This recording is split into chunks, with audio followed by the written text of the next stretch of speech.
Hello everybody and welcome to this month's Q&A for November 2018. I'm gonna start off with tell a little bit about the past couple of weeks. In case you're a frequent viewer, you have noticed that I've uploaded 2 battle reports and I played those games with my friend Igor. The plan is to upload a battle report every week from now on. I, however, noticed that because of the battle reports, I have less time to paint, obviously. Therefore, the painting tutorials got a bit less frequent. I'm trying to work on it, do the best I can, but it's quite a lot of work for me, and shooting the battle reports takes quite some time as well. So, therefore, you now know why that is. For this Q&A, I have a question for you as well. Since I want to keep doing the battle reports, and we currently are playing Kill Team, and we plan on putting in some Shadespire games as well. I would like to see what other army you would like to have featured on the channel. I think the only armies I wouldn't play myself are Tau and Eldar, both due to their playstyle. Maybe Eldar could be okay, but I'm not sure about those. And Tau, well, if I would start playing Tau, I think I would bore myself to death. So that's not gonna happen. So let me know what you would like to see. On to the Q&A part. I'm gonna just read them up from my phone again, and I'll start with the first one, which is Steve Collects. And Steve's question is: do you prefer resin or plastic miniatures, and why? Well, I don't really have a preference.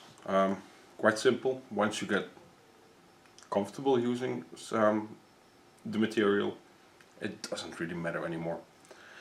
I think up until like 5 years ago, the Games Workshop made quite a lot of metal models, and if you were used to that, everything else is better. So I don't care about resin or plastic. I'll put a saw in it just as easy. Both. A drill doesn't matter. It's not metal. So if you're having problems with resin because it's bent or something, the general advice is put it in warm water. I would say get a hair dryer. It's really fast, and if you're real gutsy, use one of those heat guns which you can use to strip paint with, but be really careful with that. On to the next questions from Paranormal Stupidity. What do you think about the September FAQ from Games Workshop, obviously? Have you any chance to try out the new rules? Does the new stratagem make going first less important now? I like it, once again. I liked the previous FAQ as well, but I also like just the original 8th edition rules. I don't really care about that. Whenever I build an army, I build it because I have an idea of how the army should act and look like, and I never build an army with in the back of my head, how can I just destroy my opponent turn 1? A lot of complaining came from before the first FAQ. I don't like getting charged turn 1. Well, I'll tell you, nearly every army has an option to charge you turn 1 with or without deep striking. So the thing I disliked more about it was dropping in those 7 plasma guns right next to you and then just annihilating a unit. If I would take, let's say, 20 Gene Stealers and a Swarm Lord, well, you kind of get where I'm going. I think that I'll delete 3 units. and that's not cool. So what do I think about it? It's good. The stratagem, yes and no. I like it, but I disagree. It's the stratagem. I think if you go second, you should have just kept that. Maybe. Let's say I would have rather seen, before you roll off, you get the chance to buy a stratagem for 4 or 5 command points, and that stratagem will give your entire army a -1 to hit in turn 1 for all shooting attacks. However, you need to buy it before you roll off, so it's a pretty big decision if you're gonna take that or not. This isn't gonna, because who's always going second? The bigger armies are always going second. And something that nearly all of those bigger armies have is a crappy armor save, which is okay. But if you have a 6-up armor save, it's not really that interesting to work it up to a 5-up, because most likely you're not going to get that one as well. So, next question. When you finish your Necron army, do you think there's any chance of a battle report between you and IDICBeer 40k? I think a Necron versus Necron battle between you and Nick would be awesome. Well, first of all, Nick would have to agree, obviously. And I don't see any reason why not. I'm not, in general, a fan of playing with the same army against the same army. With the exception of Space Marines, I think. But yeah, who knows in the future. And like I say, Nick has to agree on that as well. And we'd had to meet somewhere. We're not in the same country, so we'd take some arrangements. And then, what do you think of the new orc models, and will you be painting any of them? I think they look really great, but they make a lot of the old stuff look really dated. Yeah, I agree, but I think every new orc model will make the other ones look outdated. The models are great. I picked up Speed Freaks because both me and Igor are interested in that. The whole idea of just a bunch of green idiots in cars racing around shooting each other, yeah, that's really something that I want to play. And he wants to play that as well, so we picked it up. I'm going to paint it, and we'll do not too much an unboxing, because that's way too late. But we're gonna do a review on that. More our opinion on the game. And the models, they look absolutely gorgeous. Can't wait to get started on them.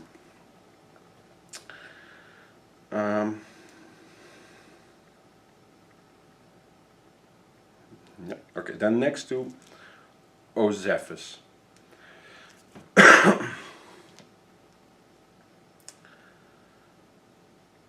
What was your past hobby to have taken up so much space?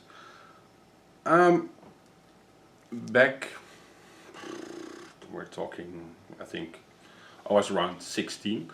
I was very much into pets, animals. I still really like animals. I just don't really want that many around anymore. It's a lot of work. We now have 2 cats and a dog, and that's it. When I was around 16, I got really interested in small mammals. Let's say rats, mice, hamsters, those type of creatures, you know, gerbils, squirrels. And I got into contact with people who had the more exotic variants of those creatures, and I really liked that, so I started doing that as well. Collecting is the completely wrong word, because it's live animals and you're not just collecting them. So, but I ended up with quite a lot of them. And I had a shed back in the yard where they were at. And yeah, numbers, I think 700 or something I had at a certain point.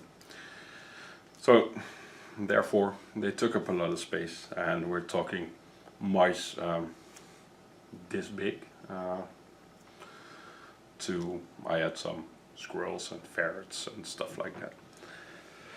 And then we moved, so I had to sell. I sold all of that. Also, what does your wife think of your hobby? Does she share a hobby with you at all? We like to go out for dinner together, and we like to watch movies together. Television series, not so much, because we like different stuff. For example, I recently watched Game of Thrones, and well, she's definitely not going to join in for that. We enjoy watching war movies together. Yeah, and yeah, she likes action movies as well. I like some sort of action movies, not all of them. I don't like superhero movies, for example. And what does she think of my hobby? She's very supportive. She has nothing against it. Maybe that it costs some money, but she lets me I'm sitting in the living room right now, and right there, to that side, next to the camera, is a big cabinet. And on one of the stores in there, that's completely filled with my figures. The other one down there, there's our Christmas village that's standing there the entire year, but that's her making sure I don't take that shelf as well. So, and on the upper shelf there's some Titan weapons lying there, and over there you still need to paint those. So I hope that answers your question. But in the end, she's supportive. She's not that sure about the whole YouTube thing, but I'll do it anyway. So next, IDICBeer 40k. Having never owned an airbrush, what one would you recommend as a first, and also what compressor? Yeah, this is a really difficult question. I'll start off with the compressor one, because that's the simple part of this question. Basically, you need to make two choices if you're going to buy a compressor. The first one you need to make is, do you want one with a tank or without a tank? And the tank is where the pressurized air is kept. I'm going to need a drink.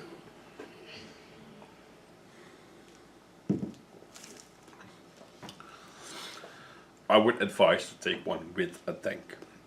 This will maintain a more constant air pressure. If you have one without, the engine of the compressor will have to work to keep up the air pressure whilst you're airbrushing.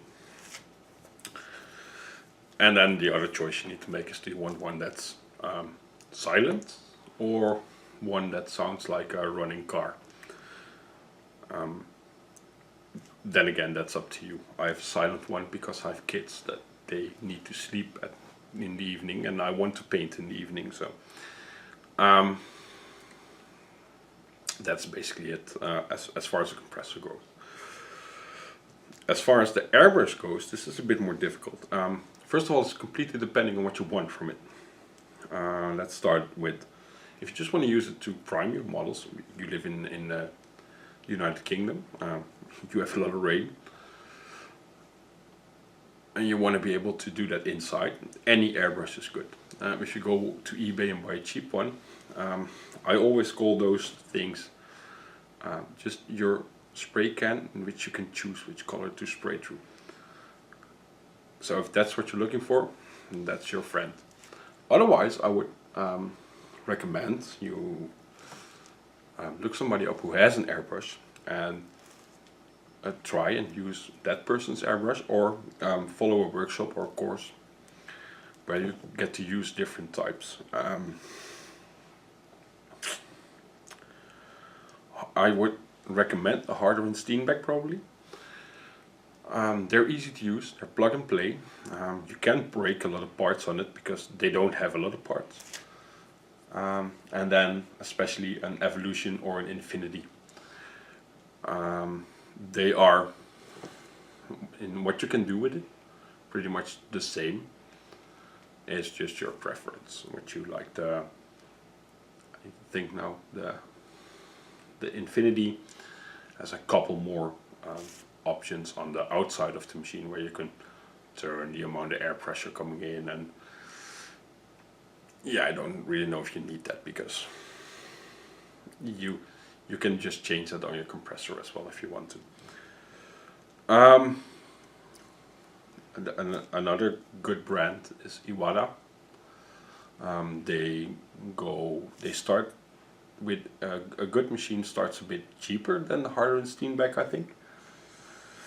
However, parts are more expensive, and it's a different system. It has more parts, it's harder to clean, and therefore for a beginner I would always advise a harder Steenbeck. It's just an easy and simple machine.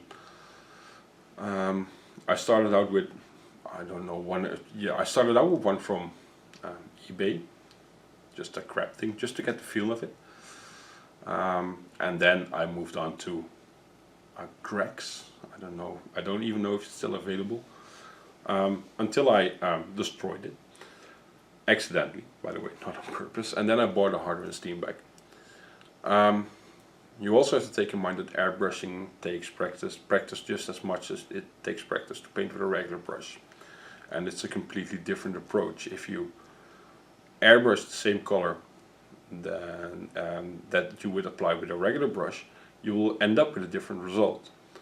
And that has to do with how both methods work.